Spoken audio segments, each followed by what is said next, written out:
Hey everyone, for today's skill breakdown I'm going to be covering Sir Tegyr, and by extension this will also cover Sir Balin as well, that's with an I. I do not currently have Balin on this save file, so I won't be able to switch back and forth, but Sir Tegyr and Balin do in fact have the exact same skill tree. They are what I like to call the basic Vanguards, sort of the template, and you'll notice that other Vanguards in reference to them will generally have a lot of similar things with some things that vary off of this. That being said, at the moment, any Vanguard is a good Vanguard.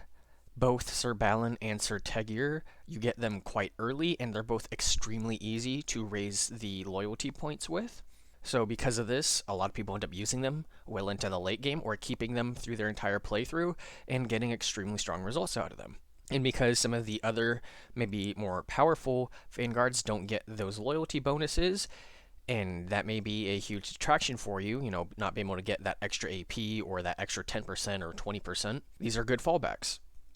So I thought it'd be good to cover them so you know what exactly you are getting into if you decide to keep them, and by a greater extension kind of shows you what every Vanguard is kind of working with. Starting with Tier 1, we have every Vanguard's primary damage dealer, their basic attack. With Strike, they deal 75% weapon damage to an adjacent ally twice. It is important to know for damage calculations, if you're wondering about like weapons applying a status effect like vulnerability, it's applied on the attack, not on the swing. So your first swing won't apply the vulnerability, and then your second swing from this same attack will then get the damage buff off of that. Both of them will hit for the same amount, and vulnerability is technically counted as applying after both swings. Going into upgrades, we have Poison Blade. Now your attacks cause poison. This is an extra little bit of damage and a damage debuff to your target. This damage amount won't be anything really significant until you really start to get later into the game. Earlier on, it's primarily for the damage debuff, and I think it's a fairly solid one. The second upgrade is an extra 15% weapon damage with Sinister Blow. On finishing blow, they get an AP back per kill, and Relentless Strikes increase the damage against a bleeding target. This one I usually don't end up taking because I don't really run many bleed units in my comp. Earlier game, you may have a lot more of this, but again, like I've mentioned in other videos, once you get to late game, bleed becomes much less effective. You're better off just going into raw damage, so you may want to swap this talent point out as you get into that later game. Second, we have Jump. Great mobility move, super cheap, with a fairly low cooldown. At base, it's a 3-turn cooldown, but with the first upgrade of Lope, you reduce that cooldown down to 2. Vault, you reduce the cost by 1. Now Jump only costs 1 AP, which is effectively nothing for a Vanguard. With Long Jump, you increase the range by 1. Getting as much mobility on this as possible is very important, as that's the point of the move. And then Hurdle. You gain 1 movement AP after jumping, so it's like a pseudo refund. You spend 1, and now you can still move a little bit afterward. Third, we have Bear Trap. Not a lot of people are a fan of this one, myself included. I have some points in it because I was kind of experimenting with it. You place it down within a 3-tile range. Enemies that pass over it take some damage and become slowed. On certain maps, this could definitely be useful where there's more tight bottlenecks. On wide open maps, it's a lot harder to land this move. With the first upgrade of Bleeding Glash, the Bear Trap now causes bleed, so this can be kind of useful to self-synergize off of that Strike upgrade. Second is Shackles. Bear Trap now reduces the target's AP by 2, just further hampering them from trying to get to you. Precision, Bear Trap deals 15% more damage. And Handy Trap. Bear Trap cost reduced by 1, however the maximum amount of traps you can have is reduced by 2. If you really like going into the trap sort of playstyle, I actually would recommend avoiding this one, because you're better off having more traps than fewer but cheaper in a single turn. That's just my opinion. Of course, then we have Hide, the sort of hallmark of the Vanguard class. You enter into a stealth state. If you get within certain range of certain units, depending on their own hidden perception value, you will be revealed. Once revealed, you get a bonus called Surprise, meaning the next attack you do will get a 50% surprise damage bonus. With upgrades on Stalker, you can retain this surprise bonus for 2 extra tiles after being revealed. Surprise damage bonus, increase that surprise damage bonus by an additional 50%, which is enormous. Preparation, You gain 2 movement AP when starting a turn hidden, just making it that much easier to get to your enemies and flank around them. And lastly, subtle, -1 to that detection range, just making it that much easier to ensure you can land those surprise bonuses. Scout, +1 perception, 1 movement AP.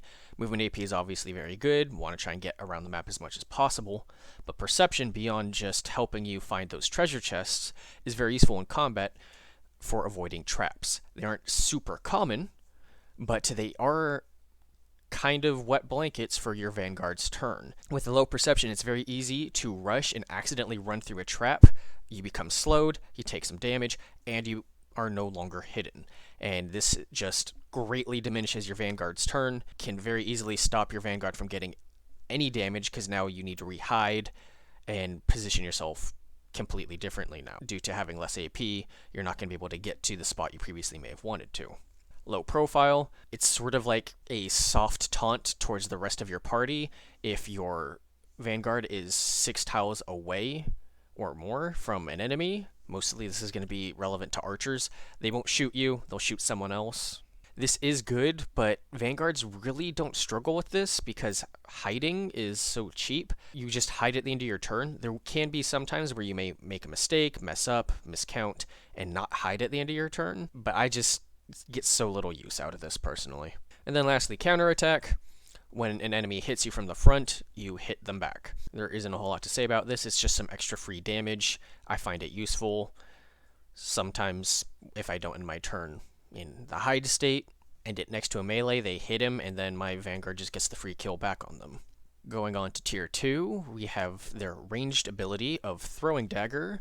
Just 100% for a cost of 4, range of 6.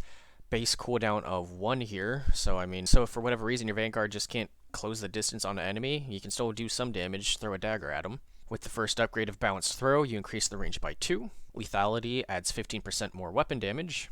Poison Dagger, so now you can apply poison at a range. And Twin Daggers, this will let you throw 2 daggers, it has to be at 2 different targets, and the second target will only take 50% weapon damage, however. Next up is another trap, Gas Trap. This is a bit stronger than Bear Trap. It has a 3x3 trigger range, deals 100% weapon damage, and releases this poisonous cloud. Units that start their turn in the cloud or try to move through it will take 25% weapon damage, so this does apply if they're trying to just run out of it. It is very expensive AP-wise, so it is most of your turn to use. And this is why a lot of people kind of shy away from these traps. It just doesn't seem as efficient as going around meleeing. But in my experience, they can be kind of fun to use if you're not super concerned about the most optimal play. But going into upgrades, we have Poison Gas, so now it actually causes the poison condition. The damage from this one is a bit higher, you'll notice it's 25%, but the damage debuff is the same at minus 20% damage. Enfeeble, they are now weakened, so if they are within the gas trap. So now if enemies are in the gas trap and up against your front line, so they're not going to be moving out of it, they will now be dealing less damage to them.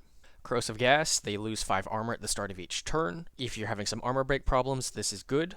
And Thick Cloud now causes slow, just makes it that much harder for them to get out of the cloud and potentially stop them from exiting in a single turn. Therefore, they're taking more damage from it. This is a very good upgrade if you're going to go with this trap. This next passive, Master of Traps, really helping with this trap playstyle if you choose to follow it. You get 1 extra range for setting your traps. This is very good, as the range on them isn't super high. This passive, I'm not a huge fan of. Deactivate Trap. The hero deactivates enemy traps by stepping on them. You lose 2 AP for doing this, but you won't take damage or get slowed or whatever. I would just go around them, make sure your perception is high enough so you can safely avoid them. Serrated Traps, 10% more weapon damage for all of your traps. Barbed Traps, +1 turn duration for the damage over time, so this is really just the gas trap. And then Better Tools, you can have 1 more active trap. For the last 2 passives, we just have Robust to give him a little bit of tankiness, 10% HP, 10% of Vitality. And then Scout again, another movement AP, another perception.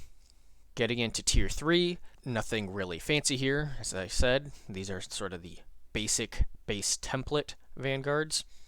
We do have Jumping Attack, which I am a fan of. 150% weapon damage. You jump, hit the target, jump back, so it is a safe maneuver if you just want to kill someone with a bit more efficiency on your AP. First upgrade, Hit and Run. It gains 25% additional damage if you are using the surprise bonus. Nimble, reduce the cooldown by 1. That's what's bringing it down to that 1 turn cooldown. So you can just use this every turn. It's a very safe move.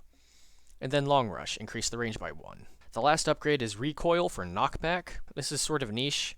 If you have a lot of AoE users in your party, you can maybe use this to try and knock the enemy into a better position to get AoE'd. Otherwise, not great, because if you don't kill the target, you need to go chase them, and now they're even farther away. And most of the time, you're going to be doing this from the back, which means you'll be knocking them closer to the rest of your party. Like I said, it's very niche usefulness. I generally just avoid it. Getting into two of the big damage dealing passives for Vanguards, part of why they're kind of so nutty. First up is Backstab, just 30% higher backstab damage for them. With this upgrade of Finisher, it's 40%. With Ambush, it's another 20% if you have the surprise bonus. Focus Strike, plus 5 armor piercing. This one isn't huge, but it is a damage increase as you are now ignoring some of their armor. And then Mutilate, 20% vulnerability when you backstab, so now all your other following attacks are going to do even more damage because of the vulnerability. Then we get into Assassination, 20% weapon damage if the unit has 25% less vitality. So just basically helping finish off enemies. Obviously for the lower health enemies, like, a archer, probably not going to get a lot of use out of this, but some of those bigger, heavier armored units, this can definitely get some good mileage. With the first upgrade of Remorseless, the damage bonus is increased by 10%, so now it's 30%. With Weak Spots, if the target is affected by bleeding or poison, an extra 15%, bringing this up to 45%, and since we have poison baked into our strike, this is always going to trigger. And then Brutality, increase the vitality threshold by 15%, which is huge, because now the target only needs 40% of their health or less for this to trigger, which is just under half. And then finally Vigor, you just get another AP per kill, so they're getting some pretty strong refunds back when they kill something. All three of these last upgrades are decent or very good. Quick-footed, immune to opportunity attacks.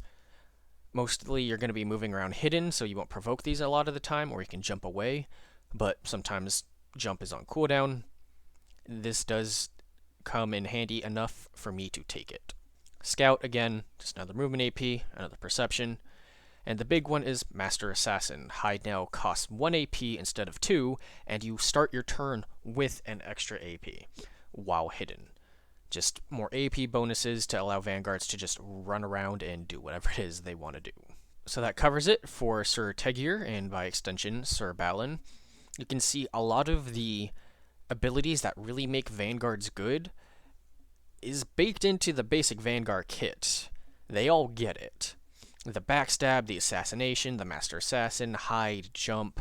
There are some of the other Vanguards that get a couple extra special things to them that may put them above, but they're all very strong. The amount of bonuses they get to just everything, really, is just really, really good.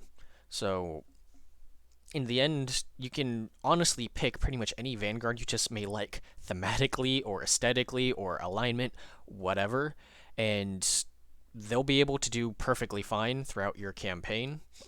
Even if one like Boudicca or Tristan may be a little bit better, you won't really be complaining with how your Tegyr or Balin is doing. And that wraps up this video.